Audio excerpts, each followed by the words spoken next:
Hello, my name is Leonard Kleinrock. I'm chairman of the Computer Science Department at UCLA. We have here a really exciting and dynamic environment. And one of the activities that contributes to that environment and that excitement is the constant flow of visitors who come and spend time with us and interact with our faculty and student body. Each year, we select a few from among the very best researchers in the field and ask them to participate in our distinguished lecture series.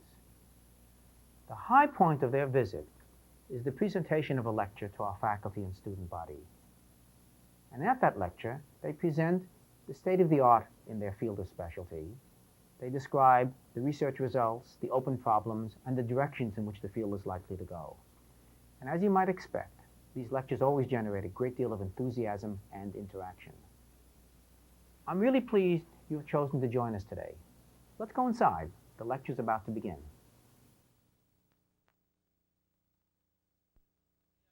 First of our distinguished lecturers this year, and we take great pride and enjoy very much being able to bring together, for your benefit as well as ours, some really distinguished lecturers. We have 5 this year. Today is the first. Some of you may have received my short note to grads, posted on Grad News. This is an opportunity for the student population and the academic population to enjoy one of the rare and special privileges that academia offers, to be able to sit in an audience like this and have some of the best people in the world come by and address you. Believe me, when you get out there, unless it's some good academic institution, this won't happen. Just, these wonderful lectures just come by and you can enjoy them. So I'm glad you're here, and you'll see it's going to be enjoyable. Let me tell you something about Professor Joe Traub. It's not going to be the standard kind of introduction. I had a chat with him earlier today, and I asked him about what really happened to make him what he is today, and how it all began. So this is more from the time he was born until now, as opposed to the time he reached academia till now. Joe grew up in the same neighborhood I did, the streets of New York, Upper Manhattan.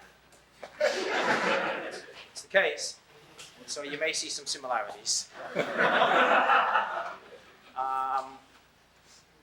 We didn't go to the same elementary school. I went to a junior high school, which was a combat zone, and we had, in fact, the leader of the Harlem gangs and the leader of the South Bronx gangs in my high school thereafter, which was Bronx Science. Joe attended Bronx Science, but he was smart enough to avoid the combat zone. Why did he go to Bronx Science? He had read Arrowsmith, and he hoped to learn the secrets of the universe. And many of them were unfolded at Bronx Science, I'm sure you'll agree, Joe. While there, he met a gentleman named Alan Bernstein on the chess team. Joe was the first captain of the chess team there, and he played what's known as first board against the competition's first board, and it's sort of a colossal match between the 2 best players of each team to sort of set the pace. That's where Joe comes from. Following that, he went off to my alma mater, CCNY. He studied physics and math, I studied something else. Then he went to Columbia to take a PhD in physics. And there, he still knew Bernstein. Bernstein suggested, why don't you do a PhD in chess? So he went to Columbia and said, why don't I do a PhD in chess? And Columbia said, forget it. Okay? A friend then told him, this is where you learn to do research. A friend then told him, go visit this beautiful townhouse nearby to Columbia. Place is full of computers. And he was told something's going on in this building. This building was the Watson Laboratory, which was basically the predecessor to IBM's research efforts. And that effort was coupled to Columbia through what Joe refers to as an oddball collection of physicists, mathematicians, and statisticians on the faculty of Columbia, on a group called the Committee on Applied Math. Since he couldn't do chess, he figured he'd do the next best thing and did a dissertation on computational quantum mechanics. And he used what was then the supercomputer / personal computer of the time, the IBM 650. This machine had an enormous memory. It was a drum memory consisting of 2,000 words. All of 2,000 words, which was big at the time. his program had to fit into 500 of those words, and he had to share the rest with other utility functions. Joe, in fact, at that time, introduced the ideas of decomposing his program into separate pieces, running on more than one processor. He was running on 3 650s within a 20 or 25 mile radius of Columbia, and the communication network was his automobile and a deck of cards. But he had the 3 of them running simultaneously. It was really innovative. In the 1950s, Joe was doing computational science on that problem. Now, this name first came into being when Kolmogorov in 1962 published that name in Russian. In 1965, Ford Madison Stern published it in English, and Joe first heard of it in 1968, when Alan Borodin and him had a conversation in a meeting in 1968, as I said. What hooked Joe on this field? Something you people might be interested in.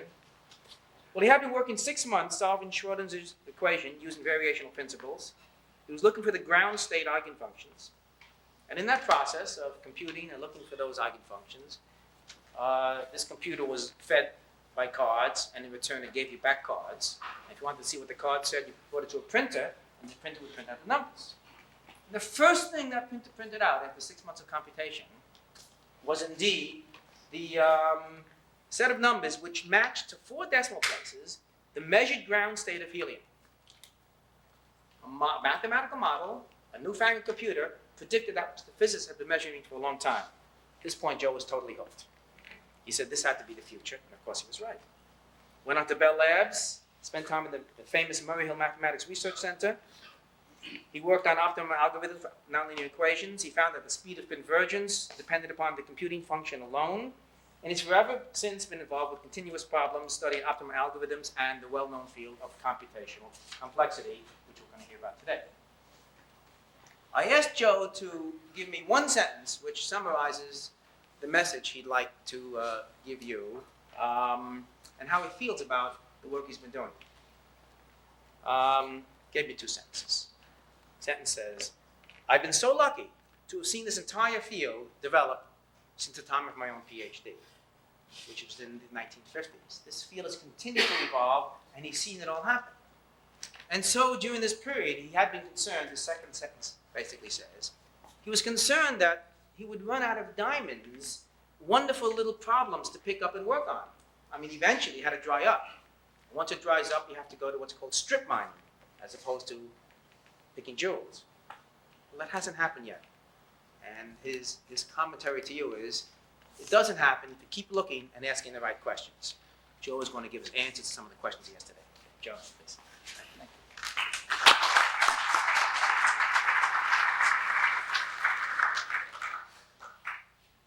The bad part about Len doing the introduction is that the rest of this hour will be downhill. Thank you, Len. Well, that's the title of the talk. And what I want to do is talk about new directions. And I've got 2 view graphs listing recent results in new directions. Now, I don't expect that you will, in fact, those words will mean anything to you, because the first thing I'm going to do is give you a quickie course on information-based complexity. But that'll give you some terminology and some concepts. But these are then the kind of results I want to talk about. I'm not going to cover everything. But let me give you an idea of what we're working on, then I'm going to pick a subset of these. I'm not going to have you pick the subset, I will pick the subset. Because some of these things are full lectures, full hour lectures.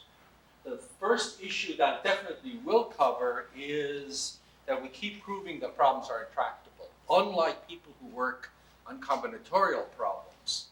Can you imagine this guy has to follow me and I'm a real pacer? So good luck. You like me to stand relatively in my place? I can pace, good. Unlike people who work on combinatorial problems where the great question is P equal to NP, we actually prove that problems are unsolvable and intractable. And then in the worst case deterministic setting, and then the question is, can you break intractability if you back off on what kind of assurance you're willing to live with? And I'm going to look at randomization, and I'm going to look at the average case. So we'll certainly cover that. Incidentally, I see people taking notes. If there's some way you can Xerox the view graphs, would that work? Absolutely. Can I just give you the view graph? We'll make them available in the archives if you like. No, you can't keep my view graphs. Borrow them. Copies. But I can leave them here and have you mail them to me. So you don't need to make notes on what's on the view graphs because the department will once more, how much are they charge? And I want 50%. And you get set price.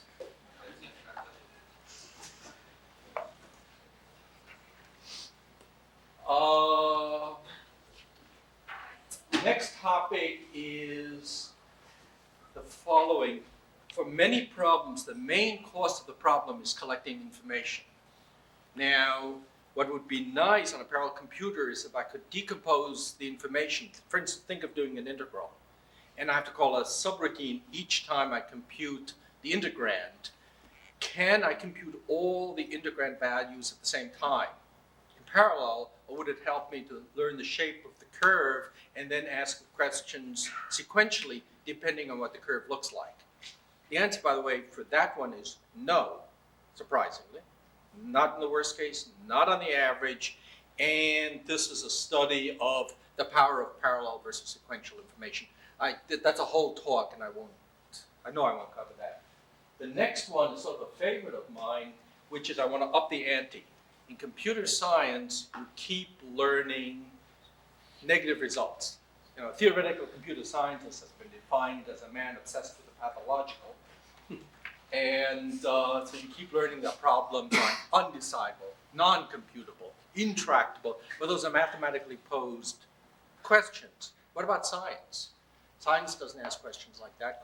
They ask questions about protein folding, or what's the probability an electron will be there at later time if it's here now.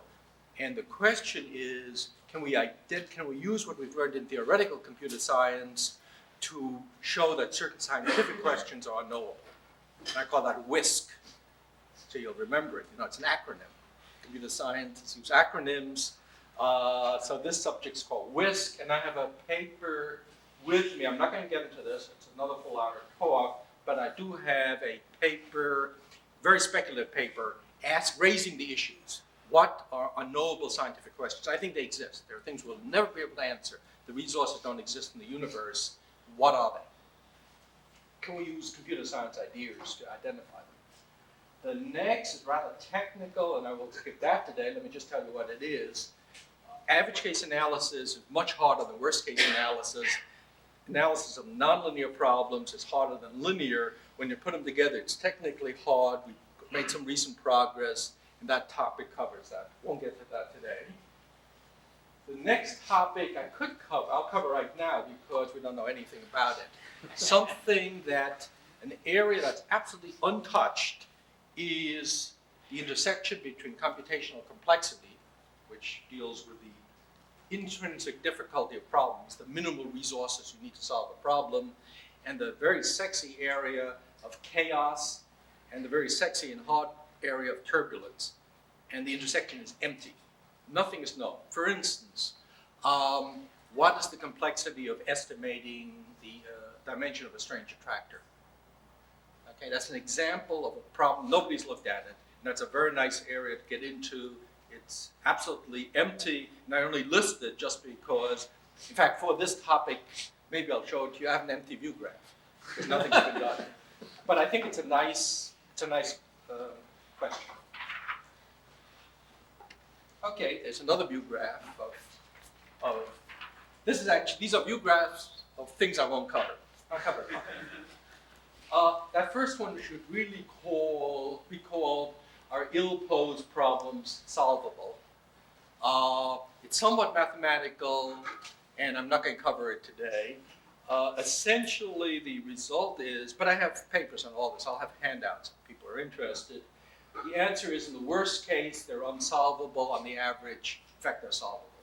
So if you're willing to live with an average guarantee, you're okay. You can't have a worst case guarantee. You can go pose a problem. The next one is a computational complexity linear programming, and I assume you all know what LP is. It was shown in 1979. There was a lot of excitement because a Soviet mathematician named Khachian proved that linear programming is easy. But he showed it, that it's polynomial. But he showed it in a Turing machine model. And I will argue, and I hope to in fact cover this, that the Turing machine model is the wrong model for this problem. And in the real number model, which is an abstraction of floating point numbers, it is open whether linear programming is polynomial, that is it easy, and we conjectured it isn't. And if UCLA won't give you a PhD for solving that problem, Columbia will. No, It's a recruiting visit. I hear you have such terrific students, and I wanted to bring a few back. Some faculty? 25%. Which 25%? Of the paper. Two more topics. This is another one that's absolutely empty, which is to look at structural, continuous computational complexity. All the structural results, that's the hierarchy results of discrete problems. I will cover this, and let me not say more, other than to say that's an open area. The hierarchy, to understand the hierarchy for continuous problems is untouched. And then finally, I hope to end, but then you'll hope I end too, with the computational complexity of verification versus computation, but for continuous problems, and there's some surprises there. So let me leave this. And now I'm going to give you a quickie course. Everything you've always wanted to know about information-based complexity in, say, about 20 minutes. Because I need to introduce some concepts. The work is motivated by the following picture. I'm interested, I see things as belonging to one of three worlds. There's the real world, where you have phenomena such as weather, and by phenomena, I also include artificial phenomena, such as an economic system. So you have phenomena. You have mathematical theories about those phenomena, so you have a mathematical formulation. And I will argue that although computer scientists spend most of their time on discrete problems, scientists and engineers spend most of their time using continuous models. So there's a bit of a disconnect. And that motivates our interest in the complexity of continuous problems. What are continuous problems? Nonlinear optimization, integration, partial differential equations, etc. But continuous meaning they're over real or complex number fields. And typically they deal with multivariate functions. So simply an observation that the mathematical formulations of real-world phenomena are often continuous. But in a computer, then finally, for these mathematical formulations, we validate the model, we make predictions using a computer.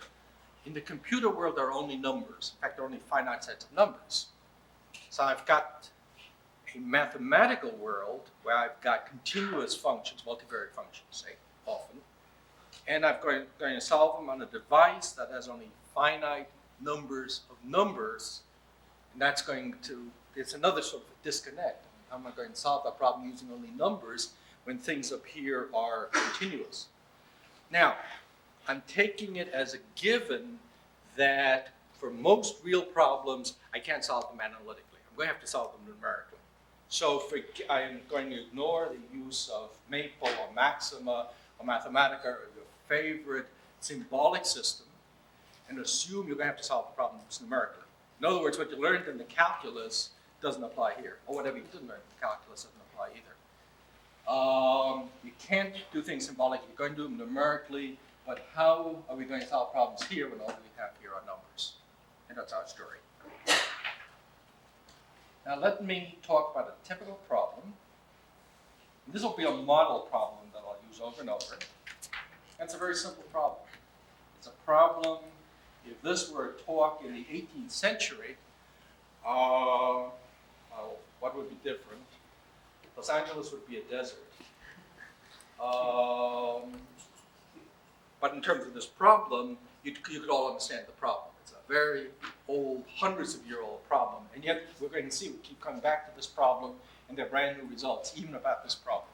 So it's integration, numerical integration, for the whole hum. I'm going to have to assume something about the class of inputs, because if I just permit any integrable function as an input, the answer is no, I can't guarantee you an epsilon approximation.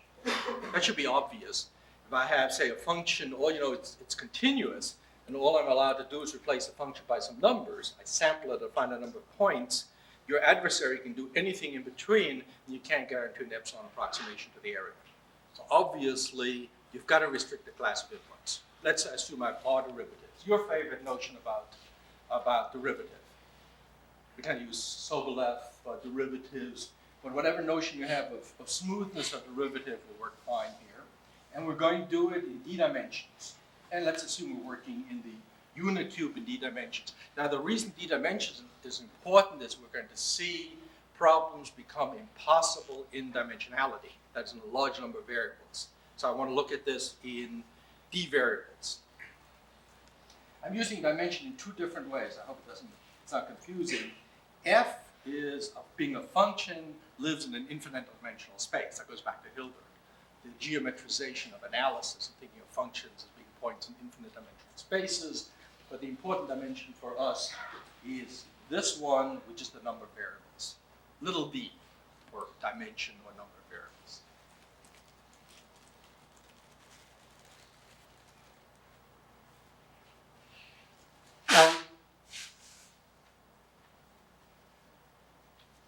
So that's the problem, and I'll keep coming back to it. But other problems we look at are approximation, PDEs, integral equations, nonlinear optimization, ill-posed problems. Now, let's look at approximation. That seems like a problem for mathematicians. Why would red-blooded computer scientists be just an approximation? Well, because approximation, here are examples of problems which are approximation problems. Much of seismology. Seismology, you set off disturbances because you want to understand the shape of an object you can't see. You understand, for instance, you want to understand where its discontinuities are because that's where the oil and other resources are. That's nothing but approximation. Computer vision, you want to understand the shape of an object, where its edges are. That's approximation. Approximation means recover an object knowing some information about the object. As opposed to integration, where all you're recovering is a number. Pattern recognition, signal processing, medical imaging, all special cases of approximation, which for us is a very special mathematical problem, one of the problems we look at. Now, before I can talk, two more steps, and then I'm done with information-based complexity, I've got to talk to you about the model of computation, and then tell you what I mean by computational complexity, and related to computational, say, discrete complexity. The model of computation is simply what are the rules of the game. And we have two rules. We assume that we can perform operations on real numbers exactly in a unit cost. Now, we don't really believe that. That is, real numbers are a wonderful mathematical abstraction. They don't exist in the real world. In fact, you can't represent even one number using the finite resources of the universe. But it's a very handy abstraction. What it abstracts are floating point numbers. The important property of floating point numbers are the cost of an operation is independent of the size of the operand. Whereas in a bit or Turing machine model, the cost of an operation depends on the size of the operand. And I think that's not the assumption I want, because the scientific engineering problems I work on are solved at floating point. So the important assumption here is a constant cost model. I perform operations at constant cost independent of the operand. And the abstraction we use, other people use, are real numbers, because finite precision floating point arithmetic is really dirty and you don't want to do analysis of that.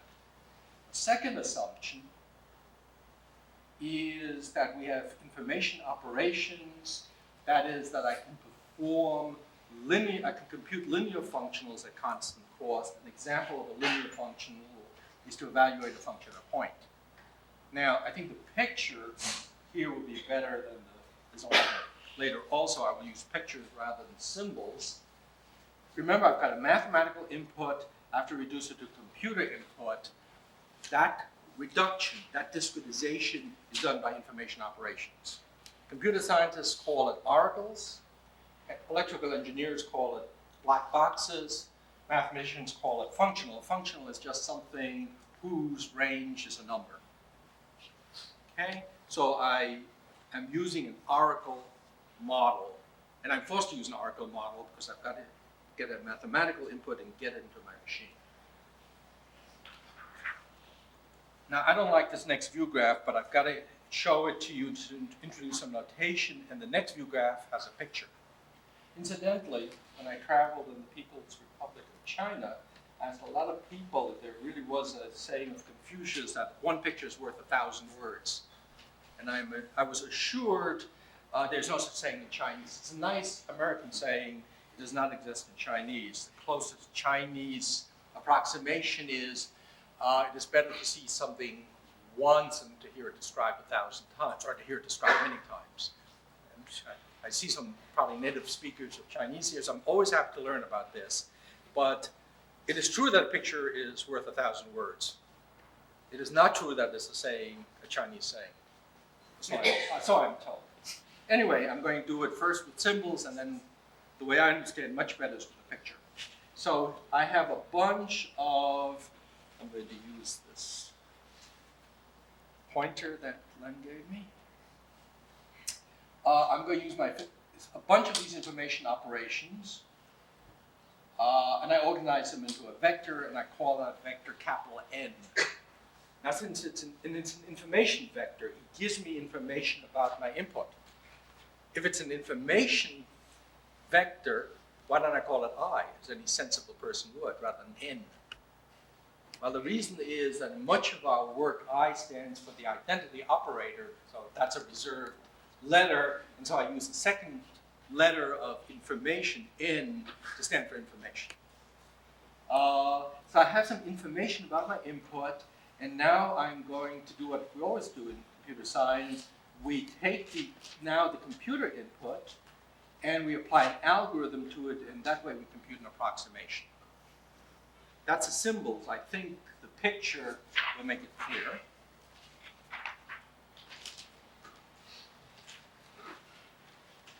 I have a mathematical input. I use N to produce a computer input. That's a bunch of numbers. So think of the integration problem. I've got an integrand, and I'm going to sample it and get a bunch of numbers. Now, the problem I'd really like to solve is apply an operator S, think of integration as the operator, and produce a mathematical output, a number. But I can't get this into my computer. What I have in the computer is this, and I apply an algorithm to it to get a computer output. And it should be clear that this point can't be over here. That since this bunch of numbers doesn't uniquely specify a function, that this point can't be the same as this point. So I always have to live with uncertainty. I always have to live with approximations. That's forced on me by replacing something continuous by a bunch of numbers. So in all our work, we always are forced to deal with approximate solutions. We always must live with uncertainty. The question is, how much does it cost to live with a certain level of uncertainty? Okay. Computational complexity, and I'm done with the introduction. Well, first I want to talk about the cost, and I need to talk both about cost and error. Because I always have uncertainty, I use error and uncertainty interchangeably. The cost and error for a the cost and error of an approximation for a particular input, I define, I think, in a very natural way. I'm going to charge you for the information operations, plus I'm going to charge you for putting the information together. That's the total cost. If you're used to discrete complexity, graph theory, network flow, scheduling, traveling salesman, the information operations cost 0. You ignore that. You're given the cities. You're given the edges, vertices of the graph. So that first term doesn't appear. And the error I do in the most natural way, I take the norm. If you're not familiar with norm, think of it as absolute value. I take the distance between my approximation and the true answer, call that the error. That's for a particular input, but computational complexity is always for classes of inputs. And so I want to talk about the global cost of error, and then in one line I will define complexity. Well, we study various settings. We study the worst case setting where I take the supremum over all the inputs. I like this device. I take the supremum. If you don't know what a supremum is, think of it as being a maximum. I take the supremum over all the inputs of the cost of a particular input and call that the cost of computing an approximation. And the error is also defined through a supremum. In the average case setting, I put a measure on the space of inputs, or think of that as a distribution, and I look at the expected cost and the expected error. So the key idea here is, in the worst case setting, I'm going to give you a very strong assurance. I guarantee I'll solve the problem, say, with an epsilon, and I'm interested in the minimum cost. Then if I find out I can't afford it, then I might say, okay, life is tough. Len and I learned that on the streets of New York. And we settle for the expected cost to be small, although the cost of a particular input may be large.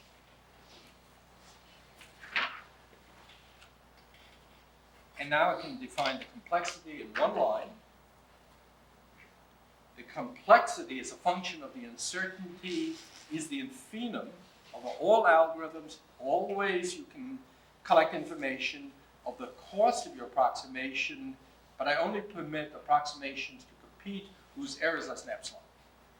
Now, if you want to compare that to combinatorial complexity, epsilon is 0. You can solve the problem exactly.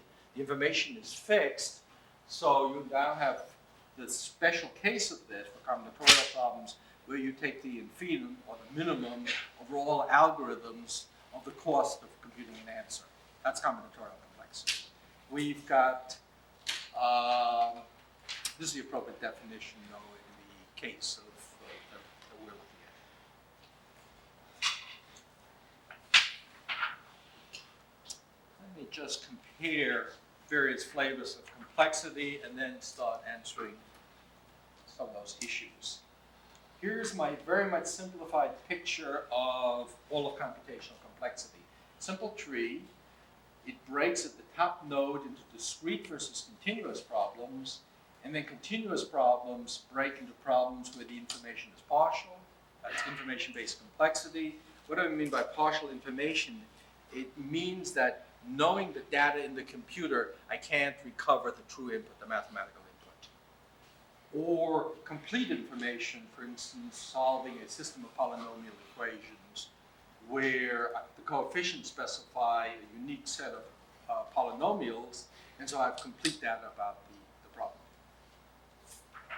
Here's a different picture of the same distinction. Here is discrete combinatorial complexity. Think of it as a traveling salesman problem. The model of computation that's typically used is the bit or Turing machine model, and the information is complete, specifies one traveling salesman problem. You're given the data as, say, integers, so it's exact, and you're given the information for free. Nobody charges you for where the cities are located. Continuous problems, such as Steve Blumschupp's Smale model, they use a real number model, same assumptions about the data, information-based complexity. I hope I've convinced you why we should use a real number model. It's an abstraction of floating point. And the information typically is partial, because I don't know the true mathematical input. In the real world, we always have information contaminated with data, and I'm going to charge you. Okay, that is just about 20 minutes of covering everything you want to know about IBC, and that will now, from now on, be included in the qualifiers. Right?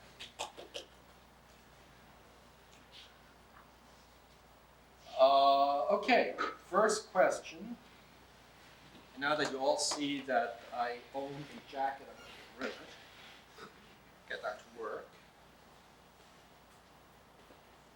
I had one teacher at the university that really impressed me. He always walked in with a jacket, always immediately took it off.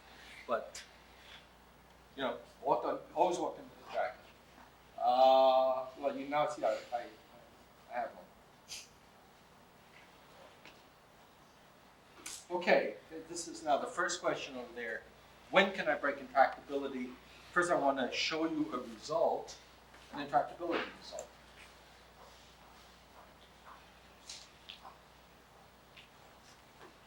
The worst case deterministic setting, what do I mean by that? Worst case, I've talked about, it means I'm worrying about the worst input, the hardest input. Deterministic means you can't toss coins. No Monte Carlo, no randomization at the algorithm level. We'll come to that later. This is Knuth's big theta notation. That means I really know the complexity good to an upper constant and a lower constant. And here's how it goes. 1 over epsilon to the d over r. Epsilon is the uncertainty. D is the number of variables. R is the smoothness. And if we fix R to be, say, 1, this says the problem blows up exponentially in the number of variables. Now, let me stress, this is a theorem. I haven't told you for what problem. Maybe this is empty. Maybe this doesn't apply to the problem, but it does. Here's a result I'll show you in a minute what problems it applies to. It says that we know that the problem blows up exponentially in the number of variables. Now, should I care? Yes. Even if the number of variables is 3 and epsilon is 10 to the, say I want 8th place accuracy, so 1 over epsilon is 10 to the 8th, that takes 10 to the 24th information operations. That's how often you have to, how many information operations, and even if I had a 10 gigaflop machine, it would take 10 to the 14th seconds to solve that one little 3-dimensional problem. But in physics, computational metallurgy, computational chemistry, computational statistics, people work with thousands or millions of variables. If you think of a bunch of particles that you're simulating, in classical physics, every particle takes 6 variables. In quantum mechanics, every particle takes 3. You want to do a 1,000,000 particle simulation, that's 3 or 6 million variables. So this is you're dead, whether you know it or not, and no computer, no matter what the hardware designers will do, you can never do that. In fact, if there's a new generation of computers, all I have to do is increase the number of variables by, say, 1, and I've just made the problem 100 million times harder. So this is really deliciously, totally intractable. Terrific. So this just summarizes what I told you. The error is epsilon, d, the number of variables, r is the smoothness. And I point out that even if there is some smoothness, r is positive, the problem is intractable. If r is 0, the problem is unsolvable. And here's the issue we're going to deal with. Can I break intractability? What class of problem? What problem? Just a second. We're coming to that. Maybe no problems. Maybe this applies to the empty set of problems. We'll see. So the issue is, can I break intractability? But the nice thing about complexity is I don't have to worry about algorithms, because complexity result says you can't be smart and invent new algorithms, because complexity says here's the minimal resources I need to solve the problem. So the only way I can break a complexity result is by backing off the guarantee and settling for a weaker guarantee. There are 2 ways I will only mention 2 ways in which I can do that. I can randomize, we'll talk about that, and then we'll talk about the average case setting. And the question, it's not clear we can do it, is can I break intractability through randomization, which I'll define in a minute, or by settling for a good expected error and guaranteeing you a small error. Now, to answer Professor Pearl's question, after he asked the question, I quickly made up a view graph to answer that question. Here's a problem with that complexity. So just simple multivariate integration, our old friend, is unsolvable if R is 0 or intractable if your inputs are smooth. And to show you the importance of this problem, there was a workshop at NSF a year or two ago only on problems in statistics of high dimension. And it's a problem that occurs all over computational science. You're doing high dimensional integration, and can you break it? Can you break intractability? Here are some more problems which have that same complexity behavior. Approximation is intractable, PDEs, integral equations, nonlinear optimization. That's the good news. These are all intractable. In the worst case, ill-posed problems are unsolvable. And that's true for almost any problem I write down. Almost any continuous problem is intractable in a number of variables. Let me compare that to combinatorial complexity. Two differences. For combinatorial problems, it's only a conjecture. For continuous problems, it's a theorem. They're intractable. We have lower bounds. And secondly, it is conjecture for combinatorial problems that they are intractable, that is, P is not equal to NP, intractable in the number of objects, the number of cities, the number of vertices, whereas in continuous problems, well, everything is already infinite dimensional. You're dealing with functions. It's in the number of variables. I can't count objects, an infinite number of functions. Okay? Yeah. Give us a flavor about arguments. The arguments are at the information level. That's a good question. It's not, why do we have lower bounds and people like Dick Hoff and those folks don't have lower bounds? Well, there are two possibilities. Either we're smarter than he is, or they are, or we can have tools they don't have, and it's not to anybody's surprise, it's the latter. The arguments are, here's a mathematical input. Now here I'll have a bunch of numbers.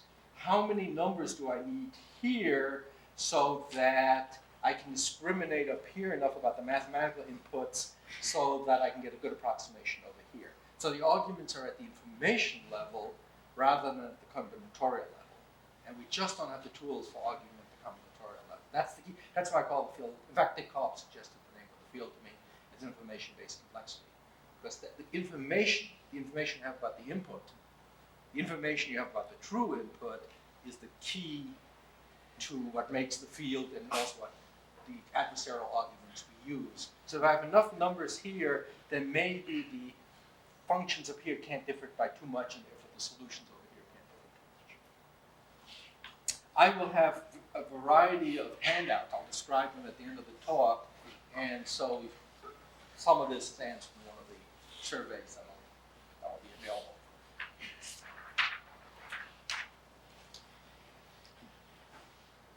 Then could you remind me when my 50 minutes or so is up? 15, 20 minutes. Let's just say we'll let you have. Now. That may be right now. 20 minutes now. Okay, so say about 5:40.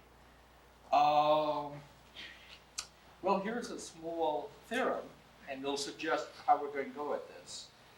It says, forget about this. This says the average deterministic complexity is always less than the worst case randomized, that's Monte Carlo, is less than worst case deterministic. So I'm going to see, can I get a big win here? Can randomized be much easier than worst case? Or can average deterministic, can the average be much easier than the worst case? And I'm only interested in big wins.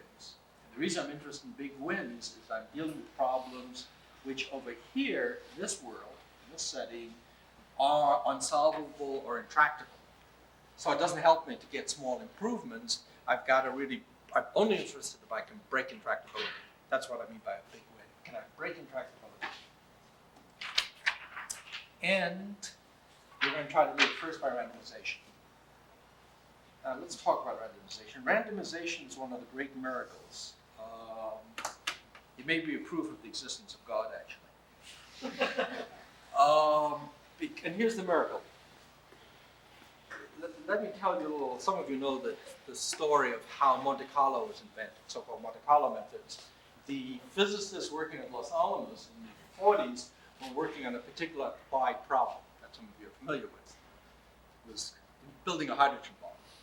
And there were some smart cookies like Stan Ulam there, and they found they could not solve their problems. They were things like high-dimensional integrals, solving the diffusion equations. And so what they decided to do was just proceed at random. Instead of sampling, say, at deterministic points, just pick random points. Okay? It's crazy, right? I mean, that's the craziest idea I ever heard. Rather than finding the best possible points at which to sample an integrand, throw dots at the function, essentially. But throw dots, and wherever the dots stick, that's where you're going to sample the function, and that's supposed to be better. But that's the idea of Monte Carlo. Okay? That's crazy.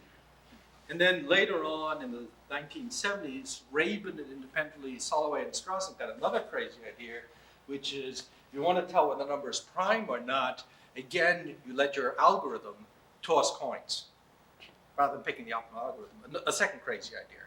There's no way that's going to work, right? Okay, well, I don't think I'm even going to define. There's some stuff here about what we mean by randomization, but we all know. You can sample at random, or your algorithm can toss coins. And I'm going to just give you one example. It's multivariate integration. And in the worst case, I just remind you what I already told you. In the worst case, it's unsolvable or intractable. And yet, using Monte Carlo, using randomization, and this is now a complexity result. So I'm not referring to the work in 40s, which was done experimentally. It was work done in Moscow in 59 and finally by Novak in 88 in Nuremberg. They proved that the worst case complexity is of order of 1 over epsilon to the sigma, where sigma is that expression. That sigma there is always a number between 0 and 2. So if R is 0, if your inputs are continuous, the complexity is 1 over epsilon squared. And by the way, that's the cost of the Monte Carlo algorithm. 1 over epsilon squared is the same as 1 over the square root of n, if you think of it that way. And if the inputs are smooth, the problem is even easier. Now, anytime, the important thing here is that the sigma is bounded by 2. It's a number less than or equal to 2 for all dimensions. So here's the craziness. If R equals 0, and if I toss dots or toss coins, the problem has complexity 1 over epsilon squared, independent of dimension. If R is 0, if I have continuous inputs.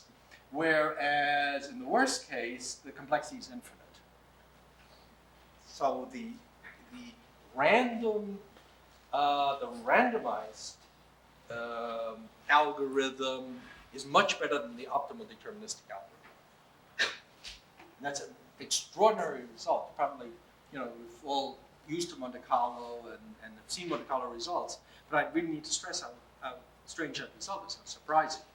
And then if the inputs are smooth, they might be 1 over epsilon, but the important thing is it doesn't blow up with dimensions. I can solve it. Okay, that's what I'm looking for. That's what I call a tractable problem. Anything that it still goes to infinity as epsilon goes to 0, but that's inevitable in this domain. It just says you need to sample more and more if you want 0. You must live with uncertainty. Epsilon must be positive, but the blow up in terms of 1 over epsilon is only a polynomial independent of dimension. And then I just have there what I've already said. If the inputs are only continuous, the complexity is finite, whereas it used to be infinite, and Monte Carlo is the optimal algorithm. Now, let's move to the average case. Oh, here's a general problem. This one would give you more than a PhD. I don't know. It's something between a PhD and a Nemelina Prize. We'll interpolate. And give me a theorem, because I can also prove there are problems like approximation where randomization doesn't help at all. It's not a magic bullet. It depends on the problem.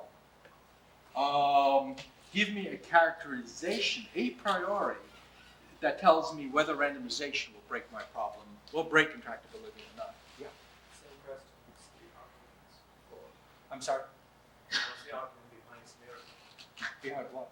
The miracle of randomization. Oh, why don't we say that for the question period or afterwards? Because I'm starting to watch the time and there's still a bunch of topics I want to cover, so happy to talk afterwards.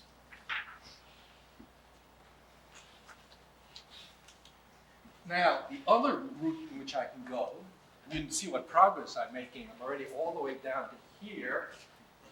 Len, is dinner being going? I saw a wonderful show on Broadway called Nickleby that went for 8 hours. Of course, the actors were better than I. So we're already down to average case up there. So you can sort of extrapolate and see what I'm going to finish. Actually, I'm going to finish at 40. Okay.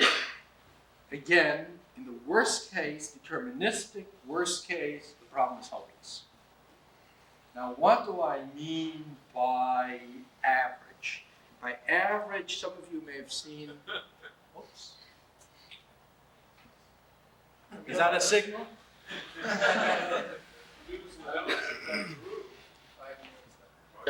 Let's try it for a couple of minutes. We got it. Experience it. Oh, great. Okay. Am I? Just as I was about to draw invidious comparisons between the various second and third world, presumably first world countries, on came the lights. Great. And I'm not going to take any chances. I won't choose that.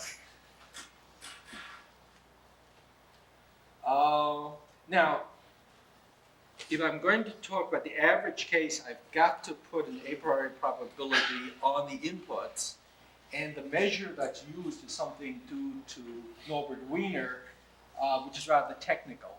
But think of it as a particular Gaussian measure, and think of a Gaussian measure as a generalization to a function space of a Gaussian distribution. So just think in terms of Gaussian distributions. But you've got to put a distribution on your input, otherwise you can't talk about average, about expectation. Then, my colleague Wojciechowski proved in 1991 in another copy of his paper here that the average deterministic complexity is very easy. This is even for R equals 0. So up here it's infinity, and here it's essentially 1 over epsilon. And that's a result that people have been looking for about 20 years. Because what you had to figure out is where should you sample deterministically, and the answer came from an observation that certain results from number theory, due to Klaus Roth, who's a Fields medalist in mathematics, had obtained. In fact, he got the Fields medal partially for these results in pure number theory, and Wojciechowski saw how to use the number theory results to crack this problem. It turns out the places to sample are very non-obvious. If you sample on a grid, you're dead. It turns out it just doesn't help any.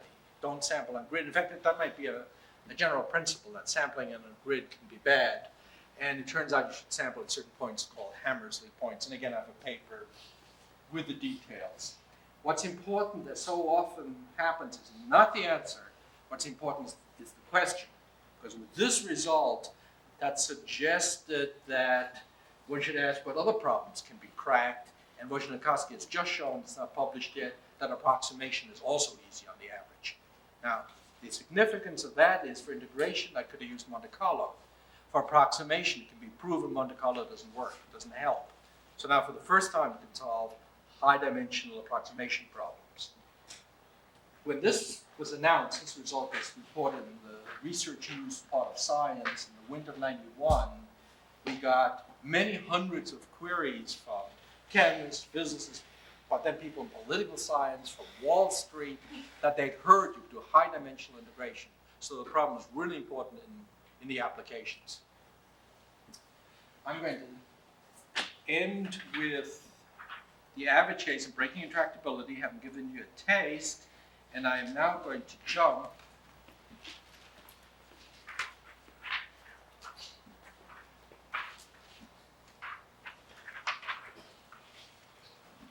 all the way down to here. Computational complexity of chaos and turbulence, and I do that only to show you this view graph. And suggest that's an excellent area for research. If you're interested in chaos, lots of questions that one can look at. How hard is it to estimate a strange attractor? How hard is it to estimate Lyapunov constants? People at Wall Street are very interested in being able to make predictions in a chaotic system. Can you do that? Untouched area. And chaos is relatively easy compared to turbulence, which people tell me is going to be hopeless. But we can hope. So warm up on chaos and then we'll talk again. And I can probably get you a job on Wall Street. Now I'm going to jump all the way to here. I'm going to do, let's see, where is my view graph with the overview? Here it is. I've just jumped. I'm going to spend about 2 minutes on these last 3. I'm going to talk even faster. Something else I learned on the sidewalks in New York. Complexity of linear programming. In '79, Hachian came up with an algorithm that said linear programming is easy. It's polynomial. We showed, and I have a copy of that paper with me, that, hey, maybe polynomial in the real number model, but it's not polynomial in the floating point, maybe polynomial in the Turing machine model, but not in the real number model, therefore not in floating point arithmetic. And then the open question is, what about the complexity? That's only a particular algorithm, and we conjectured 10 years ago that linear programming is not polynomial. That's open. And that's certainly worth at least a PhD, settling that conjecture. Either way, Eva Tadash works on this, Megiddo, various people, they talk about strong polynomial and so on. But that's the question, that's my particular question. If you want a PhD on strong polynomial, go see Eva Tadash and you can get one from Cornell. If you want one from Columbia, this is the one. And you can negotiate with UCLA, because I think that's a very good question, and very easy, right? Just settle that question. Yeah, no, I'm going to, let me finish. I promise to finish by 5:40, but then we'll have questions and then discussion afterwards if you like. So let me just finish. Some people who don't want to stay afterwards can escape. Second point I want to make is, notice that we know structural complexity. We all know structural complexity is deep, and therefore that's good. And I want my stuff to be deep also. I want, problems I can't settle, so I have a hierarchy, but I don't actually know where about that hierarchy, so that's a good thing. So that's why I suggest working structural continuous complexity. That is, we have a mathematical input. You remember map that into a computer input. Well, once I'm in the computer world, it looks just like a discrete problem, as if I was given a discrete problem. And so once I have a computer input, I now have a purely combinatorial problem, and I can ask structural continuous complexity questions. It's another untouched area, no results. Well, there's one or two small, tiny particular results, but essentially untouched area, structural complexity for continuous problems. It's got to be at least as rich as for discrete, because the continuous world is at least as rich as the discrete world. So I expect this to be a very rich domain, no results. And my final topic is to talk to you about this. How does the complexity of verification compare with the complexity of computation? Computation means I give you a problem, I tell you a class of inputs, how hard is it? Verification is, I'm going to be good to you. I'm not only going to give you a problem, I'm going to give you an answer. You just have to say yes, no. Is that the answer or not, right? So obviously, and you all know this, verification can't be harder than computation.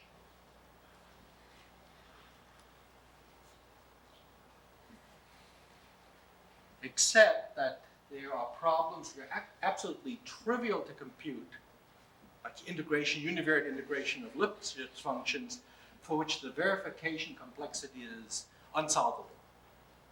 The decision problem is unsolvable, and I will leave as a small exercise for you. I'll give you a hint where to look, to come up with an example where the verification complexity is undecidable or is infinite. The verification problem is undecidable, that is, the verification complexity is infinite, and where you can look is just look at integration, univariate, so nothing multivariate now. The class of integrants is Lipschitz, where it's say Lipschitz constant 1, so the slope can't be more than 1. And I'm going to give you the answer. There's the problem. I'm going to give you the answer, and yes, no. Is that the answer or not? And I claim it's undecidable, although the computational problem is trivial. So big surprise. Totally different in the discrete world with epsilon equal to 0, where of course verification is always easier than computation. And actually, that was the worst case. In the probabilistic case, any relation is possible between verification and computation. Verification, by the way, is the same as testing. It's another word. That says testing can be very hard. So this is result with applications. Unpublished result, the paper's just being written. It turns out probabilistic means I'm going to guarantee you an epsilon approximation except on sets whose measures at most delta. So except on small sets, I'm going to solve the problem for you. And it turns out that verification can be exponentially harder than computation. And that's it. Totally, really counterintuitive. This was done by my colleague, Vashnakovsky. So I can boast about the result I didn't do. I know you're all going to rush down to the bookstore and learn more about this. And here are two recent monographs. One is on information-based complexity with my colleagues Vazovsky and Vashnakovsky. By the way, Len was talking about how to achieve success. I'm going to tell you the real secret now. Two suggestions. One is publish all your papers jointly with people whose names are unpronounceable or not rememberable in English.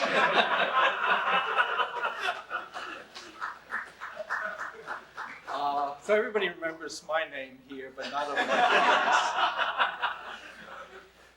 Secondly, try to publish papers jointly with people who are lexically later in the alphabet than you are. So you're always the first author, even if they do all the work. So there are two very useful things. And then this has just come out, a paper by Werschels on complexity of differential and integral equations. And finally, I'm going to show you, I have some handouts for you. I'm just going to put here what the handouts are, and that'll be the last few graphs. I've got a handout, which is a survey, a chapter in the Santa Fe Institute of Studies in Complexity, which is a recent sort of overview of the field, what's going on. Information-based complexity, new questions appeared in Mathematical Intelligence in 1991.